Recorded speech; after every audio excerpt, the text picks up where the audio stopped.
ஏங்க கருவேப்பிலை வைக்கணும், போய் பாயாசம் வாங்கிட்டு வாங்க. எது? ஐயோ, தப்பா சொல்லிட்டேன். பாயாசம் வைக்கணும், போய் கருவேப்பிலை வாங்கிட்டு வாங்க.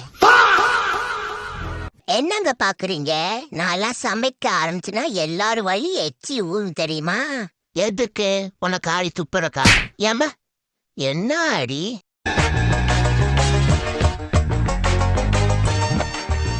ஏண்டி மாஸ்டர் செஃப் பாக்குற, யூடியூப் சேனல் பாக்குற, ஜெயா டிவில சமையல் நேரம் பாக்குற, அது ஏன் விஜய் டிவில குக்கு வித்து கோமாளி கூட பாக்குற.